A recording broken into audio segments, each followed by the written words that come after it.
Ciao ragazze, ciao Marisa, ciao Lina. Buonasera, buonasera a tutti, benvenuti voi che siete qui di presenza, bello di rivedervi. Noi oggi lunedì 21 luglio 2025 siamo riuniti nuovamente in settimana per il nostro studio settimanale di lunedì che è il Vangelo secondo lo Spiritismo. Benvenuta Tati. Ciao, ciao a Benvenuta, tutti. ciao. Quindi noi studiamo lunedì, sappiamo, abbiamo lo studio del Vangelo alle 17, facciamo questo studio che è nostra ricarica, dico, dell'anima, perché l'alimento per corpo noi lo diamo sempre, no? Lo facciamo, benvenuto. L'alimento per il corpo noi cambiamo. No, solo venire di qua che ci sta una sedia lì. Ora, grazie. Non c'è una qua, ma è arrivato la cristiana di Marco. Quindi, scusatemi, lunedì questo studio del Vangelo abbiamo la nostra ricarica dell'anima, perché dico, noi alimentiamo il corpo, vestiamo il corpo, ma l'anima è quella che ha più necessità ancora in questo momento. Perché? Perché senza alimento tante volte facciamo una preghiera, ci sentiamo alimentati. Senza, abbiamo solo l'alimento del corpo. Quando manca l'alimento del corpo e non abbiamo l'alimento dell'anima, cosa accade? Entriamo in dispero, entriamo in una, come si dice, in una ansia e disarmonia senza fine. Per questo tante volte l'alimento dell'anima è molto più importante, non solo l'alimento dell'anima, ma l'alimento dell'anima tante volte è più importante che quello del corpo, perché con la fede riusciamo a cambiare tante situazioni nella nostra vita, ok? Quindi grazie per essere venuti. Signor Gesù, Padre amato, ringraziamo l'opportunità di incontro, ringraziamo, Signore, l'opportunità di stare insieme in questa casa, sia online che presenziale. Sappiamo, Signor Gesù, che noi senza il vostro ausilio, senza ausilio di questo mondo spirituale, nulla siamo. Sappiamo, Signor Gesù, o quanto abbiamo bisogno, o quanto voi siete con noi, che ci intuisce, ci protegge, ci auxilia e è sempre, Signor Gesù, al nostro fianco. Ringraziamo, Padre amato, per questa speranza, la fede e per questo alimento che abbiamo ogni lunedì, a quale possiamo rinforzare il nostro spirito per affrontare tutte le difficoltà e tutte le prove che a te, Signor Gesù, può inviarci. Grazie Gesù, benedici la nostra settimana, che possiamo ancora una volta meritare il vostro ausilio. Così sia.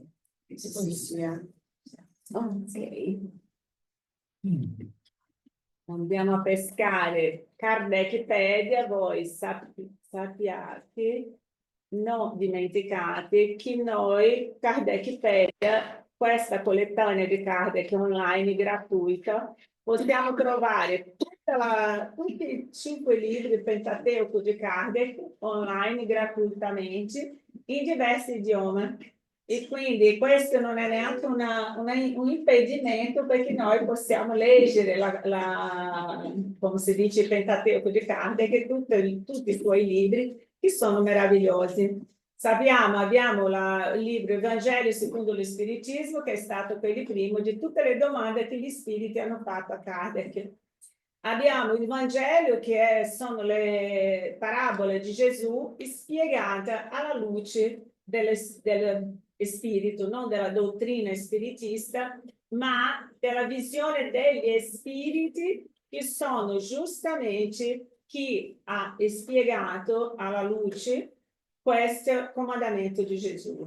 Sappiamo anche che la Genesi, che è meraviglioso, abbiamo anche il libro dei medium, che è stato scritto per aiutare tutti noi che abbiamo un certo modo meno o tanta sensibilità a capire cos'è la medianità. Quindi il libro dei medium Abbiamo anche cielo e inferno, che ci spiega alla luce della dottrina spiritista, ossia di quello che è venuto a dire gli spiriti, perché quando parliamo dottrina degli spiriti, pensa che è qualcosa che voglia imporre, no? La imposizione, tanto che dicono, ah, dottrina, non mi piace questo nome dottrina, che vuole indottrinarmi. E quindi se noi mettiamo non dottrina, ma le spiegazioni del mondo spirituale verso di noi, perché qual altra religione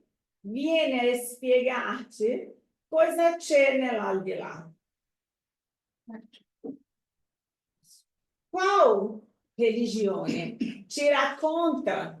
Ma non è che racconta un racconto fatto da Catarina, un racconto fatto da un uomo, un racconto fatto da Kardec, no?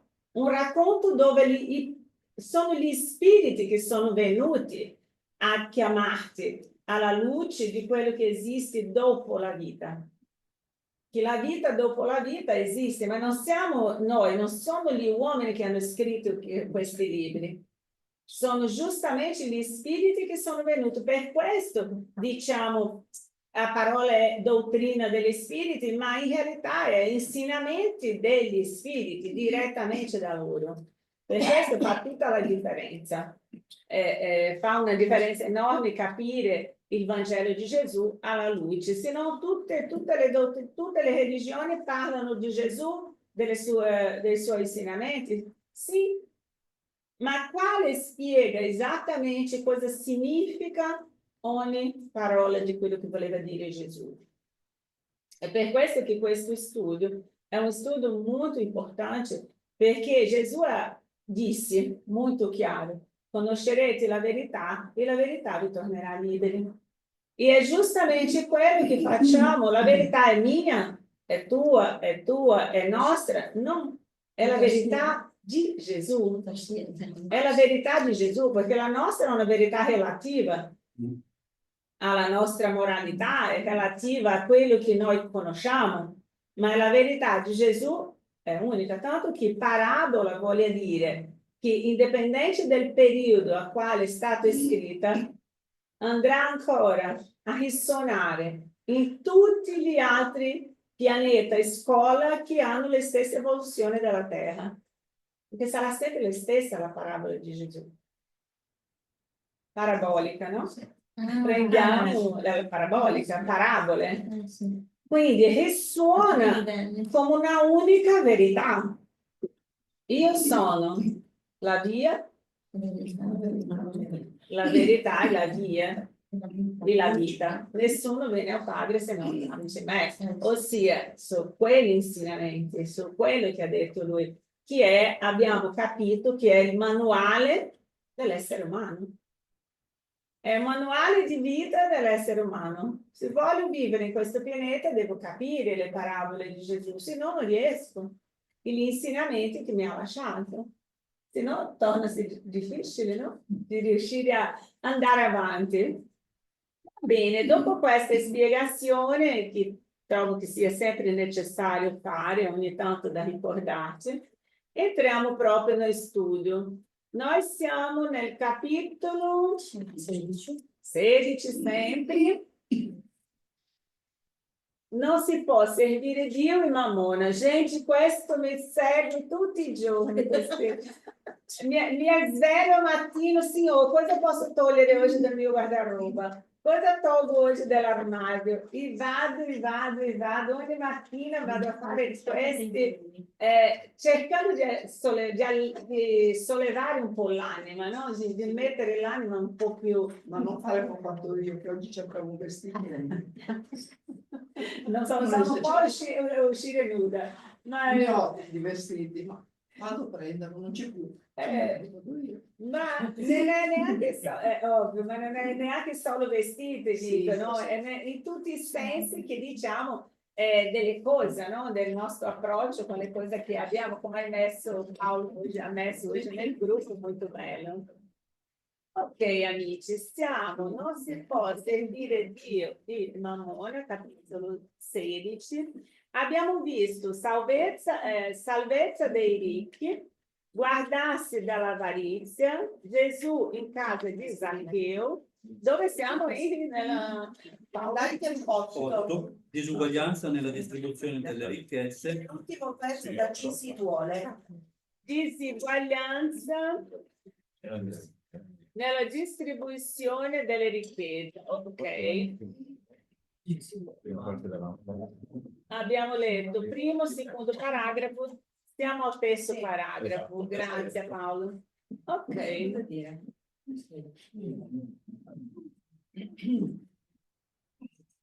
Ci siamo. Stefi, leggi tu per favore. A casa se non sentite per favore avvisate. No, si Ci si sente, duole, Caterina. con ragione. Si sente bene, ciao. Come? Si sente bene. Ah, grazie. Ciao. Marika. Grazie. Ciao. Benvenuta. Grazie. Ci si duole con ragione nel vedere il pessimo uso che alcuni fanno della loro ricchezza, le ignobili passioni suscitate dalla cupidigia, e ci si domanda se Dio è giusto a dare la ricchezza a tali persone. È chiaro che se l'uomo avesse una sola esistenza, niente giustificherebbe una tale ripartizione dei beni della terra. Ma se, invece di limitare le proprie vedute alla vita presente, si considerasse l'insieme delle esistenze, si vedrebbe che tutto sta in equilibrio con giustizia. Stando così le cose, il povero non ha dunque più motivo di accusare la provvidenza né di invidiare i ricchi, e i ricchi non hanno più di che gloriarsi per quanto possiedono. Se questi, d'altro canto, abusano delle ricchezze, non sarà né con i decreti né con le leggi suntuarie che si potrà limitare il superfluo e il lusso e rimediare al male. Le leggi possono momentaneamente cambiare l'apparenza, ma non possono cambiare il cuore. È per questo che le leggi hanno solo una durata temporanea e sono sempre seguite da una reazione sfrenata. L'origine del male si trova nell'egoismo e nell'orgoglio.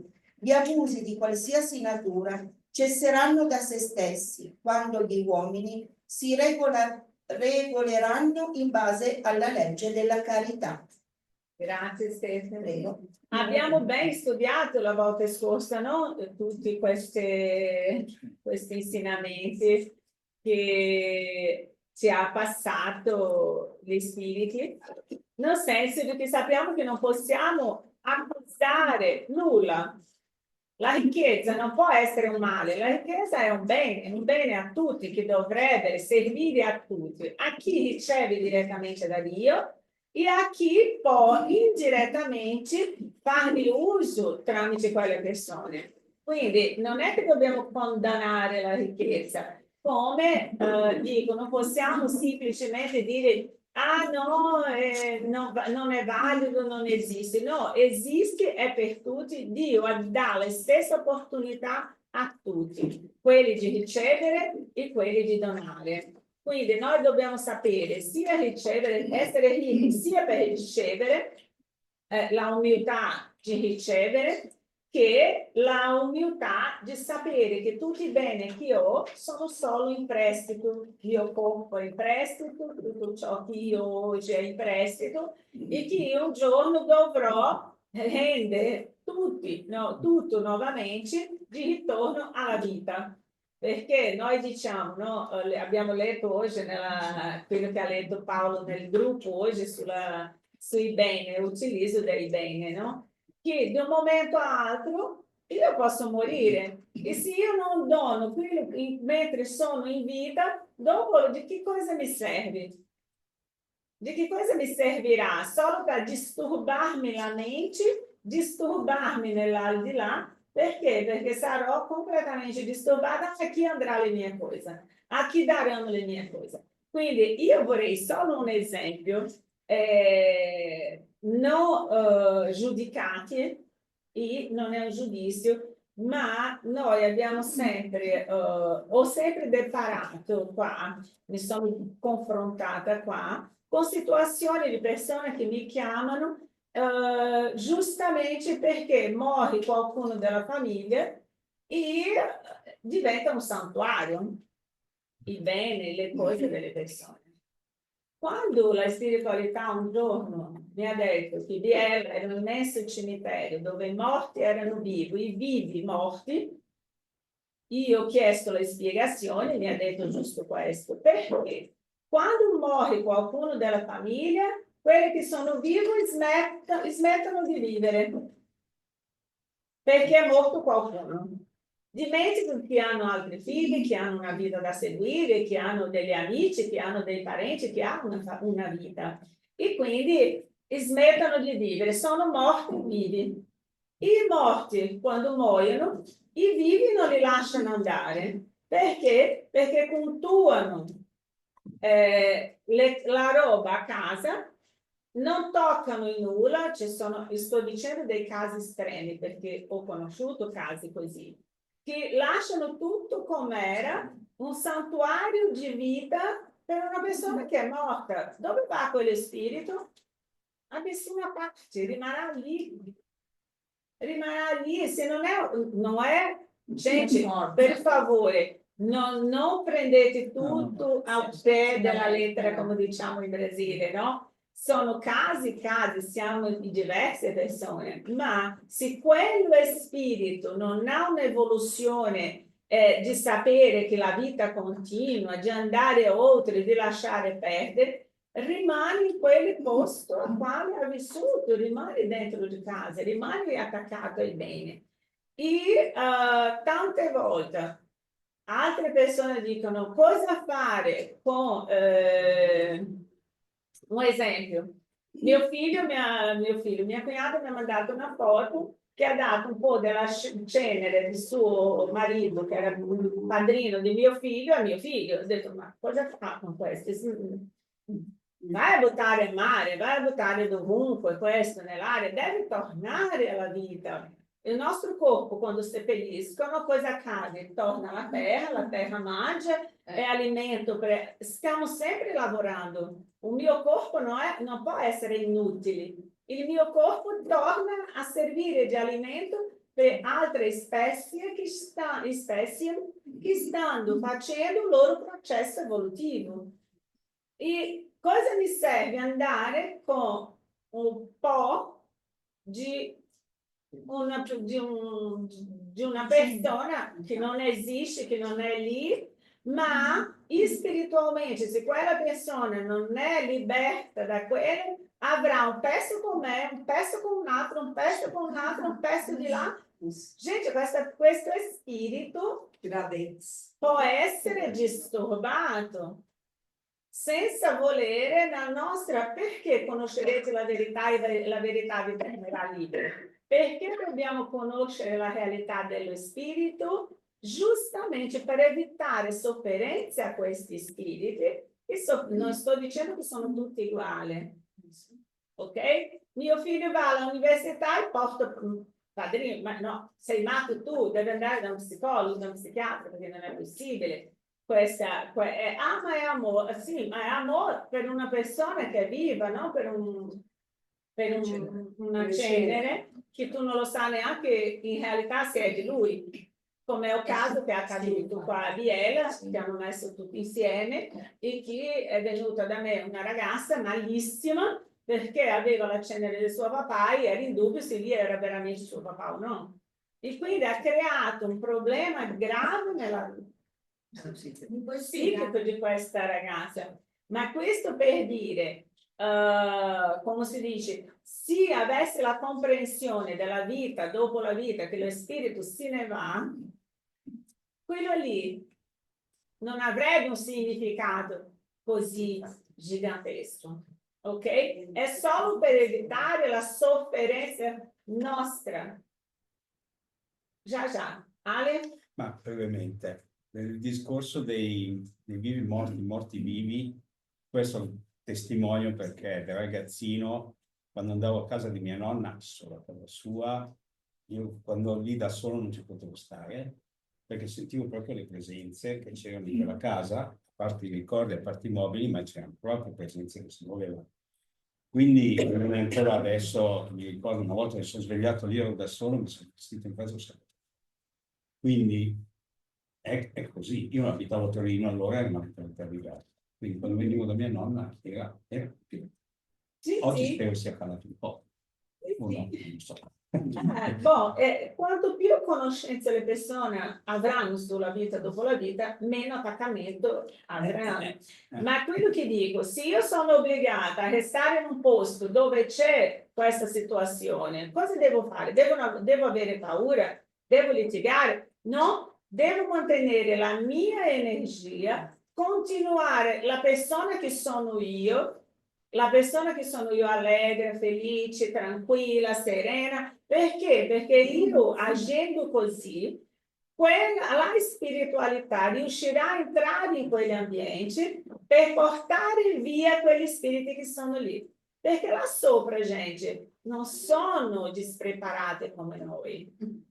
Non sono come noi, impreparate come noi. Non dispreparate in portoghese, scusate. Non sono impreparate come noi. Là sopra dicono, aspetta un attimo, c'è una casa lì che ci sono degli spiriti che dobbiamo aiutare, ma noi come spiriti non riusciamo a entrare per conto dell'energia dell'ambiente.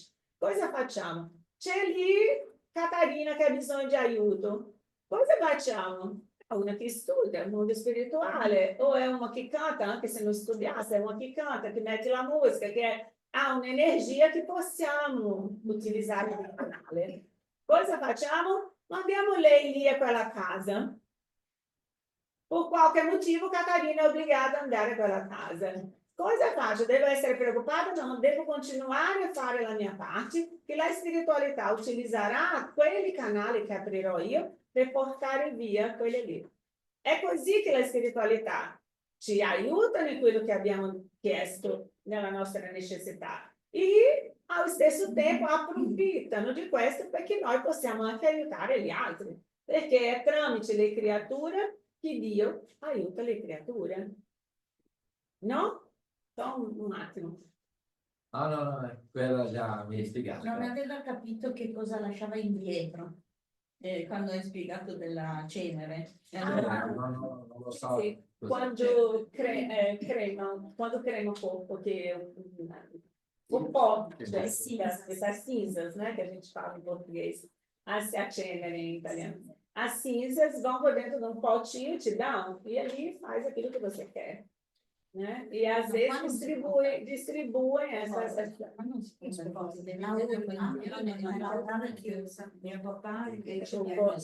Maurizio, no, mi ricollegavo al discorso di prima quando hai parlato che gli spiriti bisogna lasciarli andare quando li disincarniamo, perché a me aveva telefonato una signora del Messico e mi aveva detto che gli era mancata la figlia perché aveva avuto un incidente, quindi è morta sul colpo in un incidente. Poi le teneva la sua stanza con tutto quello che aveva e continuava ad andare lì dentro.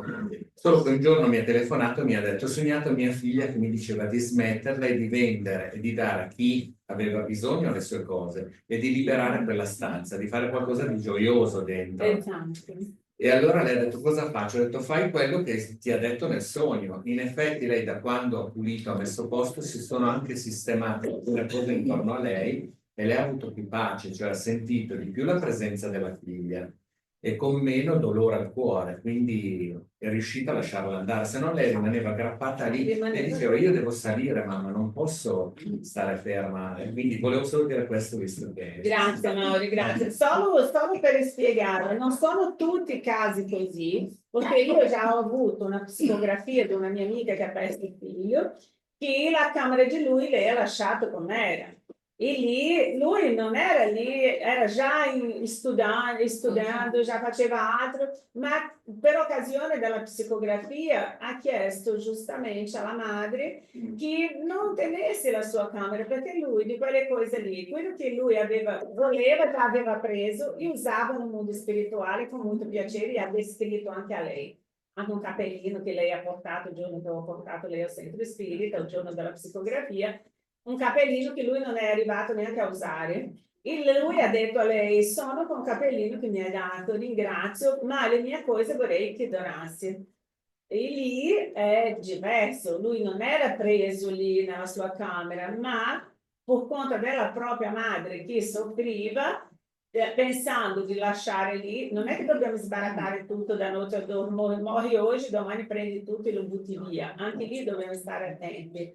Ma questo perché? Perché stiamo parlando dei beni materiali. Ok, siamo usciti un po' dei beni materiali perché settimana scorsa abbiamo parlato tanto dei beni proprio monetari, no? E quindi anche questo sono beni materiali, di lasciare la materia, ciò che è della materia. La mia casa, i miei beni, non posso fare come gli egiziani che mettevano tutto dentro della sarcofago e portava via tutto, no? Allora, solo per fare un esempio, nell'ultima casa dove ho vissuto in Brasile, negli ultimi tempi Marco era venuto un anno prima a vivere in Italia e io sono rimasta con mio nipote dentro. E mio nipote medio, vedenti, ascoltava, frequentatore della dottrina, tutto quanto. La casa, il proprietario prima, era dentro la casa. Marco tempo prima aveva detto che sentiva la presenza, sentiva dei passi, e mio nipote l'ha visto proprio palese perché lui era rimasto attaccato alla casa. Nonostante vivevamo noi, avevamo fatto tutti i lavori, messo tutto quanto via, un giorno mio nipote mi ha bussato di notte e ha detto: zia, ti devo parlare. Dice che sono arrivati la spiritualità, quello che tu dici, che erano arrivati ad ausiliarlo. Perché? Perché io facevo il culto del Vangelo dentro casa. Glenda, frequentatrice della dottrina spiritista, e anche lei faceva il culto con me. Quindi la casa aveva, tra virgolette, una situazione benevola perché queste persone potessero ausiliare lui. L'ha svegliato perché? Perché Glenda dice che stava andando a dormire, ha sentito delle risate e dice che nella parte di sotto di casa mia, che c'era questo grande salone, lei si è affacciata dalla balaustra per guardare in giù, dice che c'era 2 signore molto belle ben vestite, una bambina e 2 signori. E Glenda mi ha detto zia, erano buoni spiriti perché erano molto illuminati, io facevo fatica di guardare giù, a questi livelli. E dice che lui ha chiesto scusa, che l'aveva svegliata e ha detto: guarda, non ti darò più fastidio perché loro sono venute a prendermi. No, mi vedi bene. Ha detto: sono venuta a prendere, lei è una mia parente e quella è mia nipote, dicendo della bambina che Glenda aveva visto davanti giù in salone. E ha detto: guarda, non ti daremo più fastidio, non vi sveglieremo più, non vi daremo più fastidio. Chiedo scusa. E Glenda mi ha raccontato, ha bussato di notte: zia, oh, sta succedendo questo. Da quel giorno in poi io non ho sentito più, io sentivo lo scricchiolio del camminare, perché casa era tutto con una tavola di legno lunga, che è una casa molto grande, e io la notte andavo a dormire, facevo le mie preghiere, ma io sentivo dall'ala mia all'altra ala, io sentivo proprio i passettini. Io sapevo, facevo le mie preghiere, non c'era problema. Ma non era uno spirito cattivo, era solo uno spirito che costruì la casa, perché lui fu l'architetto, era un ingegnere, lui costruì la casa, lui fece tutto quanto nel terreno, nell'attività, tutto. E ovviamente era rimasto lì, perché la moglie si è sposata con un'altra persona e è andata dall'altra parte, che era la casa dove vivevamo noi. E lui è stato accolto. Questa cosa mi ha fatto molto piacere perché ho detto: Signore, grazie a Dio, sono venuta a prenderlo. Non era uno spirito che ci dava paura né a me né a Glenda, perché lui non sapeva dove andare. Lui disse a Glenda: io non so dove andare. Quando sono venuti questi spiriti a prenderlo. Giustamente, è per questo che è importante avere la conoscenza.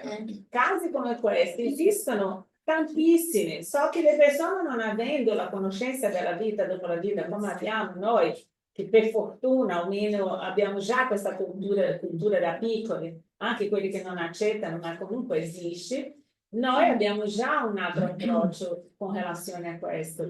Ma chi non è abituato cosa fa? Soffri, ma tutto parte da che 2 cose mantengono gli spiriti sulla terra: un non perdono e il materiale. Per questo non si può sentire Dio e Mammona. E Dio è chiaro quando dice: Qual è il primo comandamento? Ama Dio sopra ogni cosa. Ama Dio, non avrai nessun Dio oltre fuori di me. Ama Dio su tutte le cose.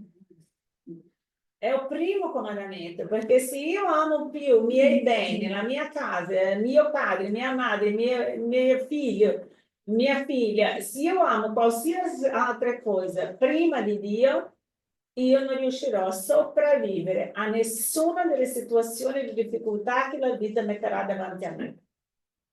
Faticherò, perché se io penso che il figlio è mio, quando se ne va, soffro. Se io penso che qualcuno mi appartiene, quando se ne va, soffro. Se io ho un bene e mi è tolto, soffro. Gente, la base della sofferenza dell'essere umano intero, di tutta l'umanità e di tutti i tempi sono due.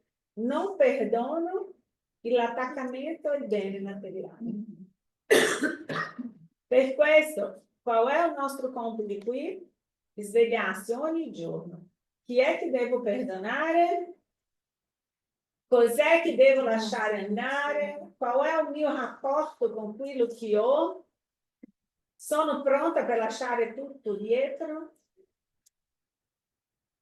Paolo? Sì, stavo proprio pensando a quello che hai appena detto e che poi lo dice anche qua, lui dice se si considerasse l'insieme delle esistenze si vedrebbe che tutto sia in equilibrio con giustizia. Quindi l'importanza di riuscire a vedere oltre questa vita e comprendere che non è una vita singola e tutto finisce qui, che ci sono poi altre vite prima e altre vite dopo, che quindi la morte è un passaggio. Allora vedendolo così uno riesce a comprendere, come ci dice qua, che la ricchezza e la povertà sono prove, sono situazioni temporanee che cambiano di vita in vita a seconda di come ci comportiamo. Quindi iniziamo a vedere come prove, come strumenti, come situazioni che dobbiamo affrontare e è un po' più facile, come quel passaggio di Vita Felice che abbiamo pubblicato oggi, non rimanere schiavi dei beni terreni, della ricchezza, perché poi rimanere schiavi vuol dire proprio rimanere legati. Ed è quello che avete raccontato come episodi, si rimane legati alla casa, a un possedimento, a un bene materiale, a qualsiasi cosa.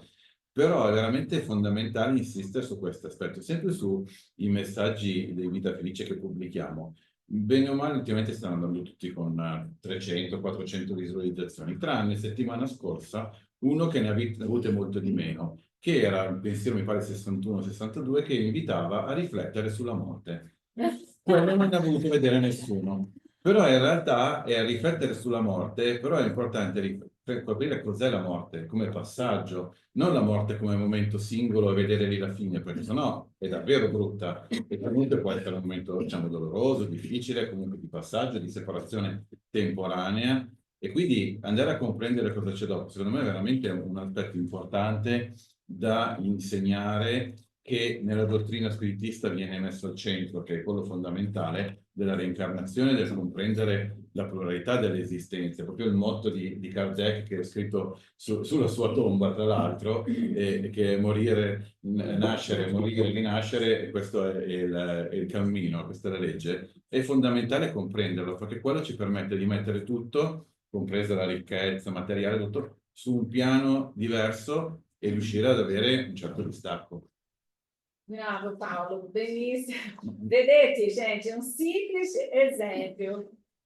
I messaggi vanno a 300 visualizzazioni con il perdono, l'amore, l'avarizia, qualsiasi cosa. Mettili sulla morte. Ma la paura. Tutti hanno pensato la paura di ciò che non conosciamo, ma la paura ci uccide. La paura ci uccide. Perché alla fine è l'unica certezza che abbiamo è che in questo mondo non rimarremo, almeno ad eterno, andiamo e torniamo, ma non rimarremo. E perché dobbiamo avere paura? No? E quindi è per questo l'importanza di ok, adesso andando avanti siamo istruzione degli spiriti, la vera proprietà. Marica, mi la leggi per favore? Sì. L'uomo non possiede di suo se non quanto può portare via con sé da questo mondo. di ciò che trova arrivando e di ciò che lascia partendo, egli Mi fruisce. dici per favore che non abbiamo sentito, scusami. Non si sente? Si sente? Adesso sì, la vera proprietà. Allora, la vera proprietà.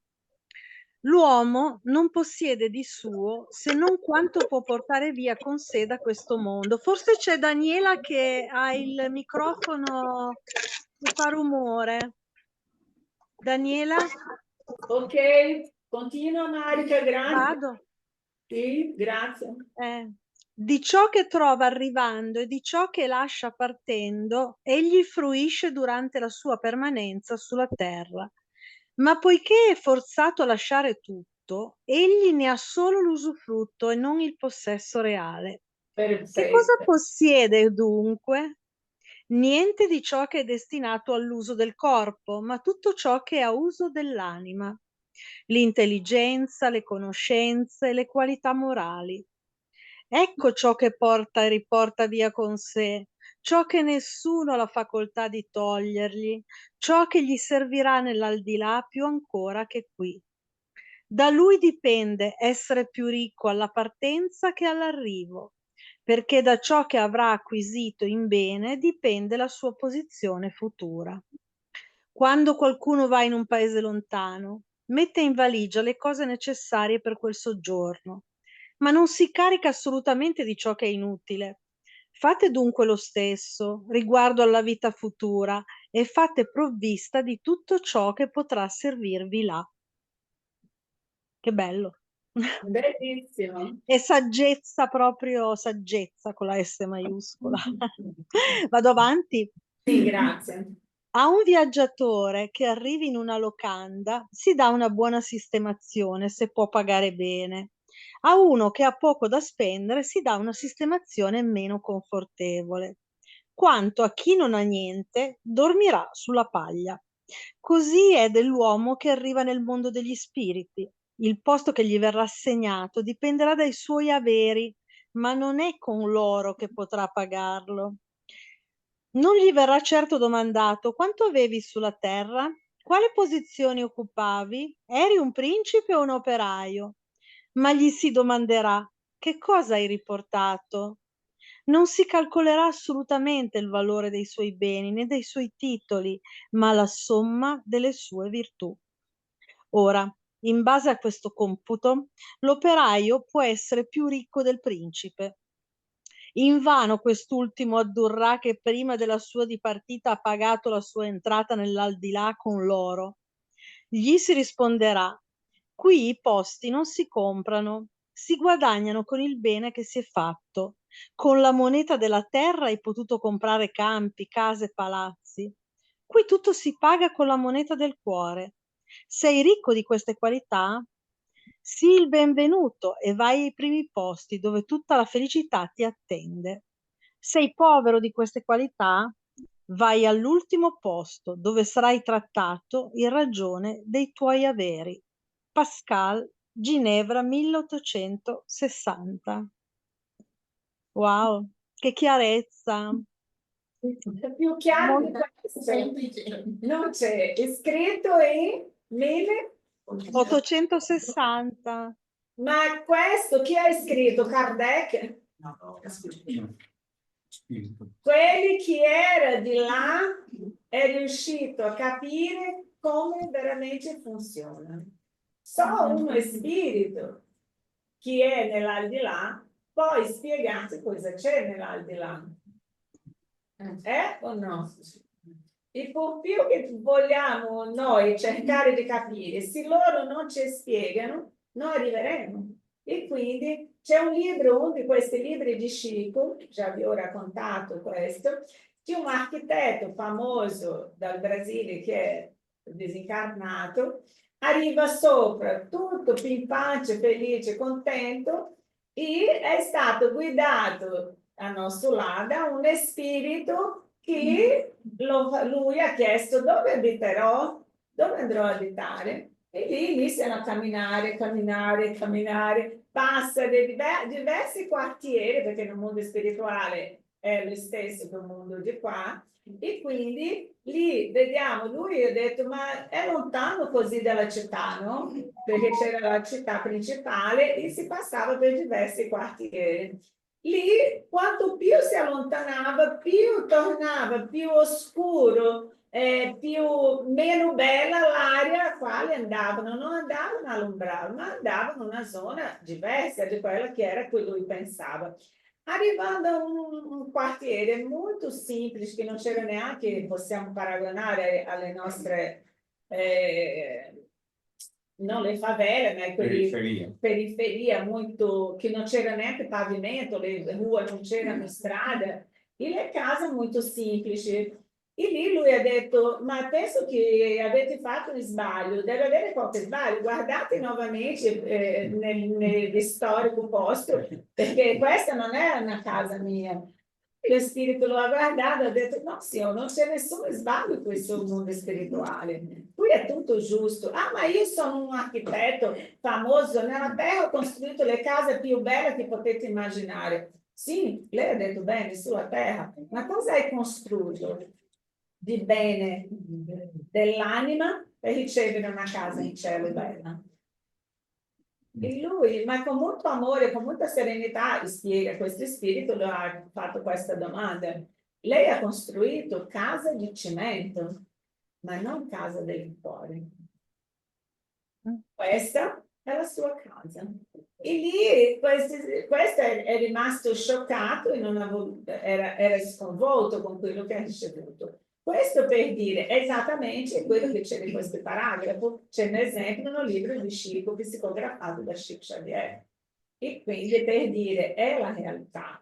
Se io penso di avere tutti i beni del mondo e posso arrivare sopra comprando, come sono abituati, siamo abituati a comprare le cose che vogliamo, un posto nella coda, un qualsiasi cosa pensiamo che i soldi può comprare, là sopra non si può.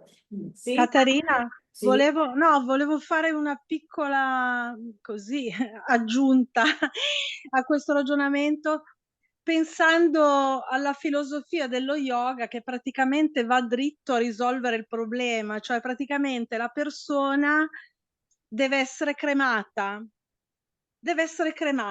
quindi praticamente non c'è più nulla dell'essere, rimangono solo le ceneri.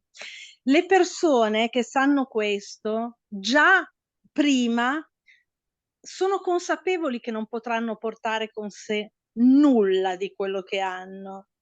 Cioè, non so se mi sono spiegata, no? Cioè, questa è una cosa che gli hanno insegnato già da quando erano, cioè, bambini, ok?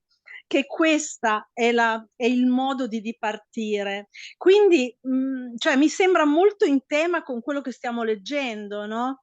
Perché effettivamente preparare le persone già da piccoli, in tenera età, al fatto che comunque quello che fai qui è una cosa, ma nel momento in cui sei da un'altra parte non hai più niente a che vedere con questo, è molto importante. Quindi sono molto saggi, ecco, in questo senso. E infatti ultimamente si vede tante persone che comunque scelgono questo, scelgono la cremazione, ma proprio consapevolmente, no? Dicono, io mi voglio staccare da tutto e non voglio niente, vado via e basta, mi trasformo. Fine. Molto bello questo. Grazie Marica, bello, ma è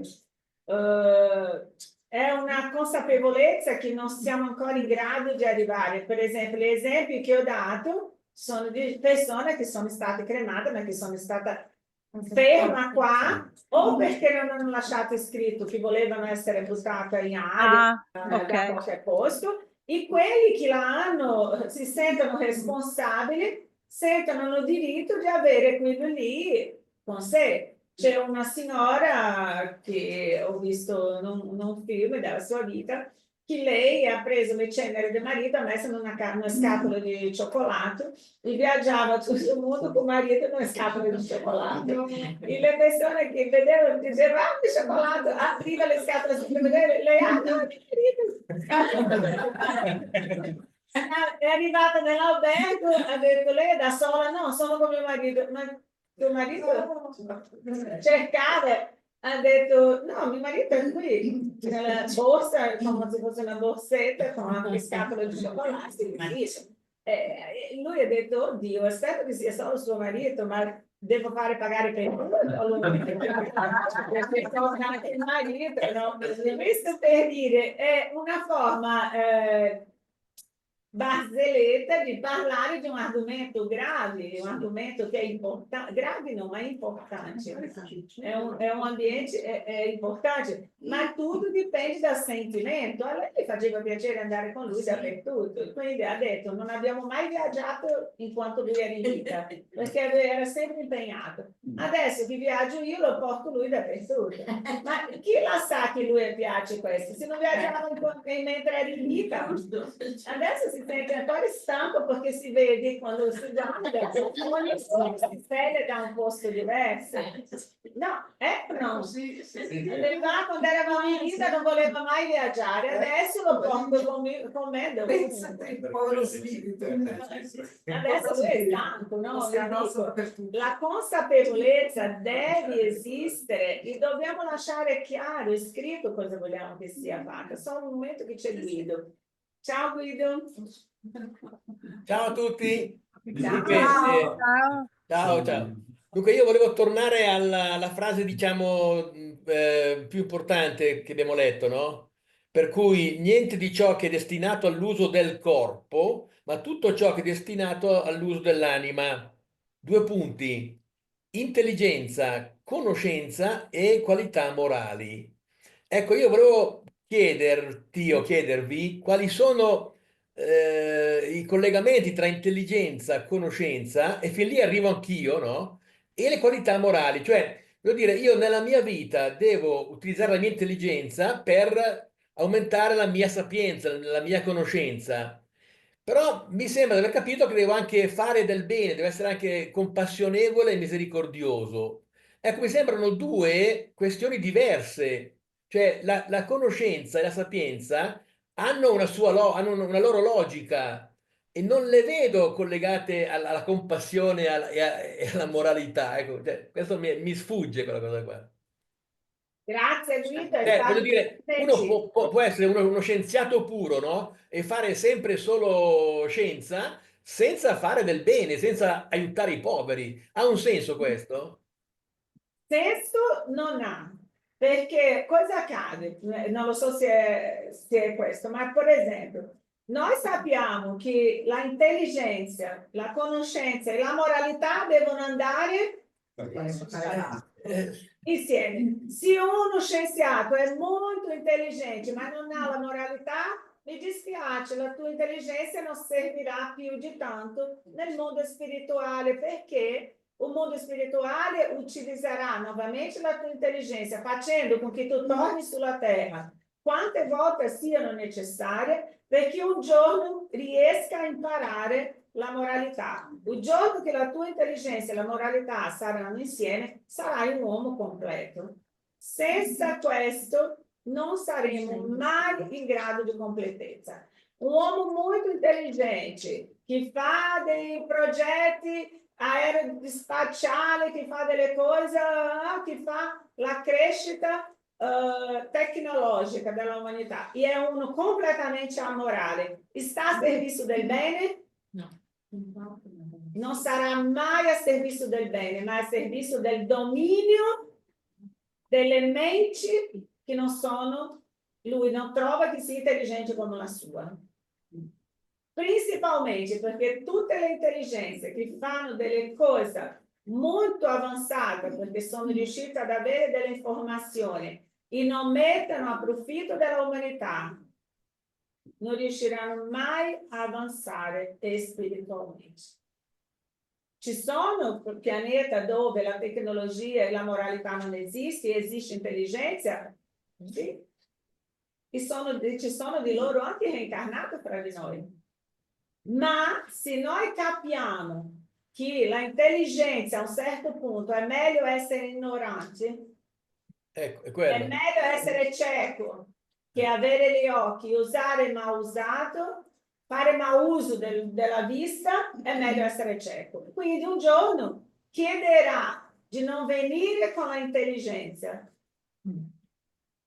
E questo cosa accade? Lui perde la sua intelligenza? No, ma la sua intelligenza è addormentata perché lui ha bisogno dell'esperienza della moralità.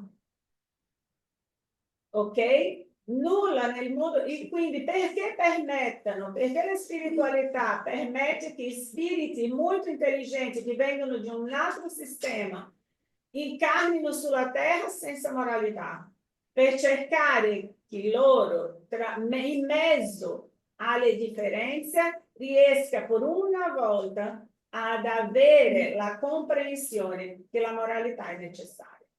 Perché, come dice, cosa adianta mettere un ragazzo molto buono, figlio di una famiglia molto buona, se non hanno un proposito grande? Ma dov'è che devono mettere quelli che sono cattivi? In mezzo a una famiglia buona. Perché? Perché in mezzo a una famiglia buona riuscirà magari a ricevere quell'amore, quella comprensione e la moralità necessaria. Quindi intelligenza e conoscenza sono di fatto strumenti che devono, come dire, portare al fine ultimo che è la moralità.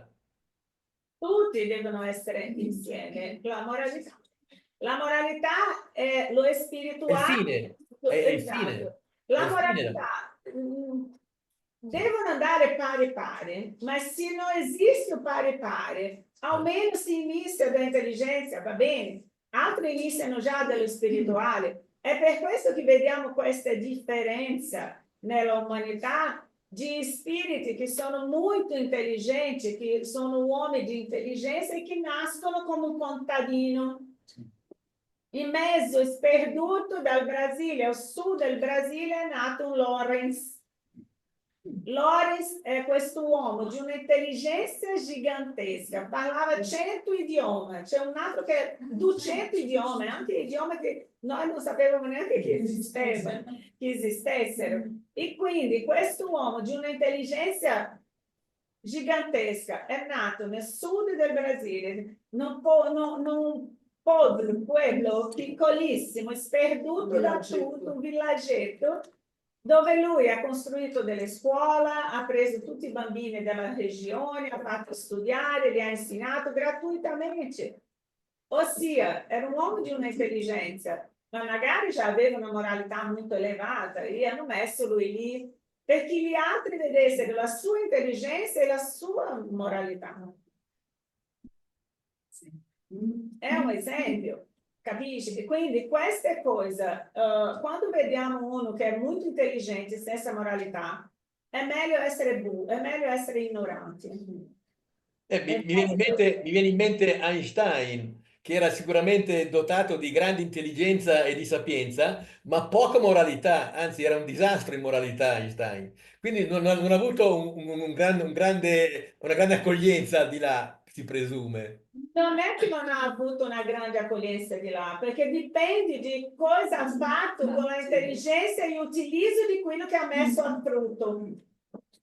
Quello che ha messo a frutto ha il suo merito, tanto che lui già è pronto per reincarnare nuovamente, se non è già è reincarnato, perché era già in programma reincarnare, lui è venire. Quindi per dire, tante volte noi non immaginiamo come funziona questo, se quello che ha messo a frutto ha alavancato l'umanità di certo modo, il suo merito ce l'ha, anche se la sua moralità. Un figlio che è molto intelligente e è cattivo, il padre lo abbandona? Il padre non lo abbandona, lo fa ripetere la scuola, gli dà lezione, li mette nella scuola giusta, necessaria, perché lui possa imparare, ma non lo abbandona. E non è che arriva a casa dalla scuola e il padre lo picchia tutti i giorni. Certo. Avete capito? Quindi mettiamo Dio come un padre. Se un padre agirebbe così, come se Dio come padre agirebbe così, o io come essere imperfetto agisco così, Dio avrebbe agito diversamente? No. Sì, mentre dicevi che... C'era l'esempio. No, no, Ah, scusa. vai pure con Paolo. Grazie Guido. E mentre dicevi che devono seguire tutte e tre, qua ci è arrivata la stessa immagine, è come uno sgabello che ha tre gambe, l'intelligenza, la conoscenza e la moralità. Se uno di quelle gambe è un po' debole, un po' corta, lo sgabello cavalla, e se gliene tolgo una cade. E quindi alla fine sono necessarie tutte e tre, perché anche l'intelligenza e la conoscenza sono due cose separate. Con l'intelligenza si può studiare, si possono comprendere cose, avere delle, come dire, migliorare la propria capacità di studiare, eccetera. Ma la conoscenza in realtà è qualcosa di diverso. Ad esempio, io posso studiare tutto quello che voglio sul Canada, posso leggere le statistiche, posso leggere milioni di libri, ma se non prendo l'aereo, vado in Canada e vivo lì, non posso dire di conoscere quel posto. Quindi la conoscenza arriva da quando io mi cimento, esatto, con l'esperienza diretta. L'intelligenza è un altro strumento e la moralità è un altro ancora. Quindi è lo sgabello che deve avere tre gambe, se ne togliamo una, casca. Mi piace il sgabello, bravissimo, bravissimo il sgabello. Io vi dico, la dottrina spiritista si basa in tre fondamenti. Quali sono? Scienza, filosofia e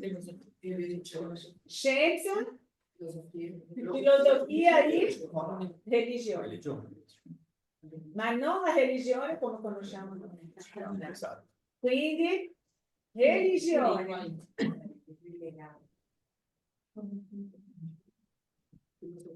Filosofia e scienza. Ricordatevi di questo. È lo sgabello, come diceva lui. Conoscenza, intelligenza e moralità. È quello. Grazie amici, mancano 5 minuti. Sì. C'era anche Stefi. Sì, volevo solo dire una cosa che riguardo a quello che ha detto Marica prima e a quello che ha detto Guido, che anche da noi c'è un detto che dice: quando tu andrai di là, di quello che hai non ti porterai nulla, ma porterai le tue qualità. Quindi è una cosa che da bambini, come diceva prima Marica, lo insegnano nello yoga, ma anche a noi l'hanno sempre insegnato. Quando andiamo di là, di quello che abbiamo non portiamo nulla, ma portiamo le nostre qualità. È vero. Gente, chi è qui non già è andato a un funerale una volta nella vita? Avete visto qualche bar con cassetto, guardaroba? Con le valigie, avete già visto qualcuno almeno inventato, ha fatto una barra con cassetto, guardaroba, con WhatsApp.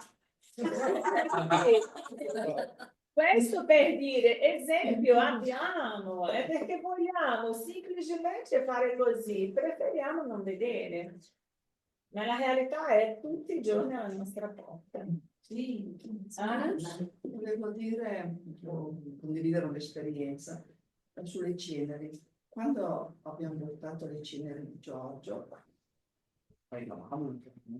un uccello è sceso, uno solo, e si è messo a cantare.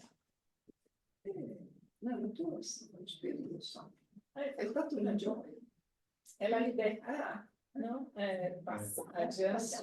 Sì, proprio sul mare ed è proprio planato lì sopra, mentre c'era questa sorta di rituale, chiamiamolo così. È proprio planato, cioè veramente, cioè cantato e andato. Che carino, guardato tanto. Anche perché adesso, qui non sto dicendo a nessuno che non deve avere le ceneri a casa, dipende di ognuno il rapporto che vuole avere. Ma per lo spirito dobbiamo avere rispetto con quegli spiriti, lasciare lo spirito andare. È uno che è appena uscito dalla prigione della carne, è riuscito ad avere la libertà. Io devo mantenere come un uccello dentro di un vetro, dentro di qualsiasi posto, con me, perché? Io non sono sgabello. Perché Cristi chiedeva Guido dalla versione femminile. Quindi ne parliamo. È intelligente. Come Guido ha delle osservazioni fantastiche. Sticchi, questa è una poesia che dice: non ti chiederanno quanti soldi hai guadagnato, quante case hai comprato, ma quanta bellezza e quanto amore ci sarà di più sulla terra dopo il passato. E allora io pensavo adesso che per lasciare bellezza all'amore sulla terra non occorre né intelligenza né conoscenza, ma moralità sì.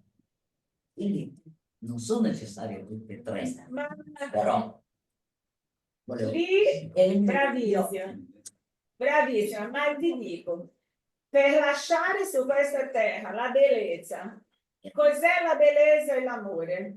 Se io non passo per l'intelligenza e la conoscenza, io posso lasciare la bellezza nel cuore di qualcuno, una persona che non può fare un viaggio, io ho condizioni di proporzionare. Io, con quello che io ho di intelligenza, ho capito che potevo fare, la conoscenza di che l'amore è una cosa che va al cuore di tutti. Io ho utilizzato l'intelligenza, la conoscenza di determinato posto che magari gli piacerebbe andare, un posto che magari gli farebbe piacere. In questo la moralità è l'ultimo che mi ha fatto capire che posso, non è l'ultimo, non senso l'ultima cosa, ma con la moralità ho capito che potevo utilizzare della mia intelligenza, della mia conoscenza e fare un bene. E quindi questo è distribuire la bellezza.